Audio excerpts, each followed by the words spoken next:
We should note that none of the movies mentioned have officially been greenlit for remakes via Jordan Peele, or to be remade at all. It's just a list of films that we believe would be a great fit for the director in an ideal world scenario. Jordan Peele has become the new face of horror.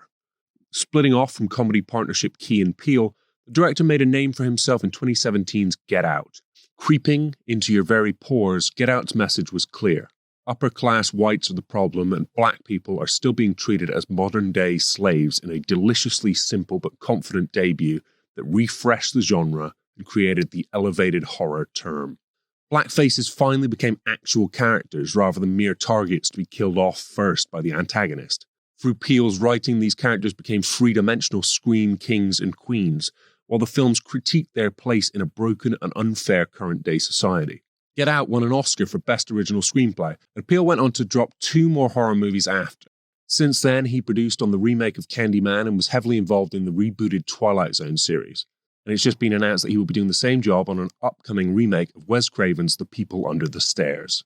In every neighborhood, there is one house that adults whisper about, and children cross the street to avoid. And so, theoretically, what else would we like to see the creator give the remake treatment to? Here's 5 movies we think Jordan Peele should remake.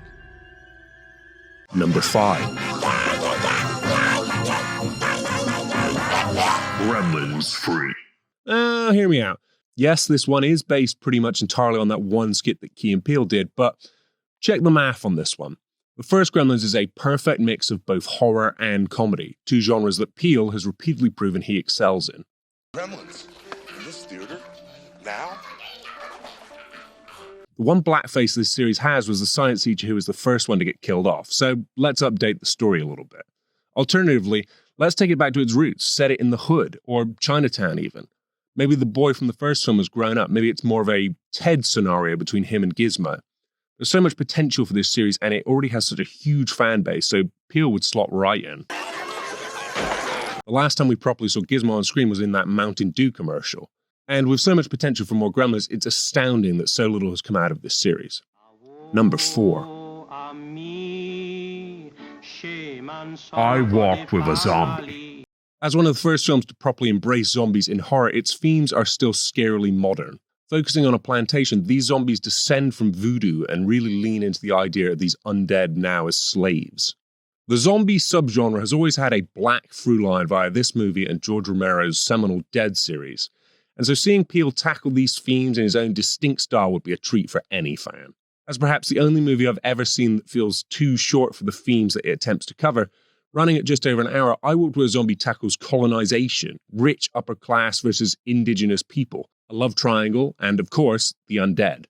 And now over 90 years old, it's a movie that is crying out for an update with so much opportunity to use the first film as a starting point and to go wild on an idea. And the West Indies setting would look superb under Peele's highly critical eye. Number 3.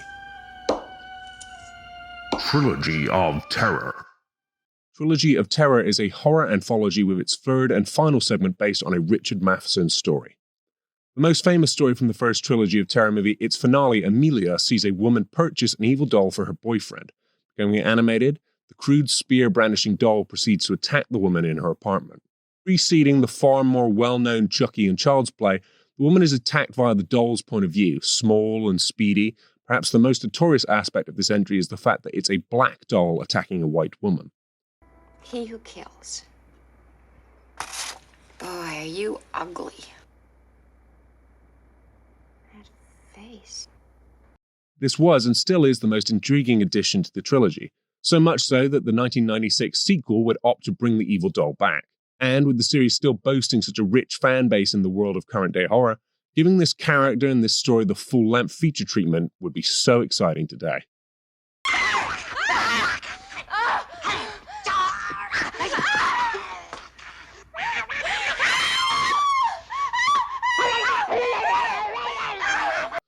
I could have just as easily put 95 Spike Lee produced Tales from the Hood in this spot if I was looking for a black-centric horror movie needing an update.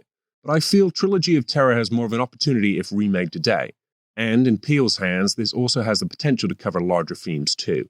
The doll is originally bought as an aphrodisiac, so it could be used as a comment for mixed-race couples, cultural appropriation, or going one further than that, could be used to touch on black on white violence and the aftermath of that, like how the media glamorizes those sorts of stories. I could dispense with you now, Doctor. But I have a rather urgent appointment elsewhere. Blacula. This one really speaks for itself. Simply a blaxploitation version of Dracula, Blacula is a 70s take on the vampire story. Made with love, Blacula is a clearly low-budget picture that could absolutely do with a remake.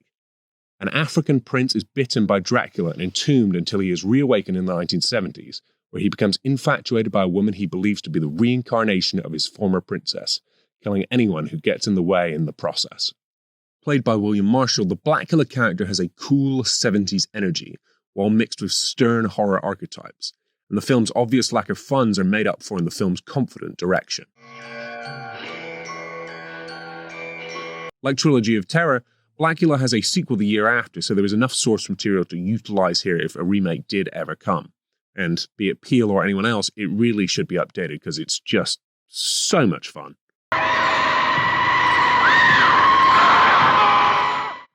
Number 1. White Dog. As perhaps the least well-known entry on this list, that shouldn't take away from the film's long-lasting power. A stray white shepherd dog is run over by actress Julie Sawyer, played by Christy McNichol. Julie ends up adopting the animal and discovers a bond with the dog when it protects her from a rapist that breaks into her home. A slow build horror through brutal attacks, we discover that the animal has been trained to attack blacks on sight as the dog mauls a truck driver and then a black actress.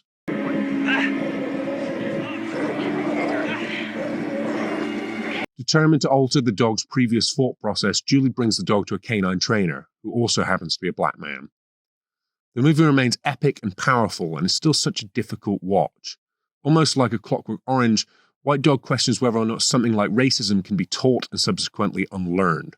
Like so many of the other entries on this list, it wouldn't hurt for an update, and following the Black Lives Matter movement, it's a film which is just as important now as it was then. And that's it for today. But what do you think? Have we missed out on any pictures that could do with the Peele treatment? Do you like his work? Or is he just a flavour of the month? Let us know in the comments, and please subscribe to the channel. And don't forget to join Holmes.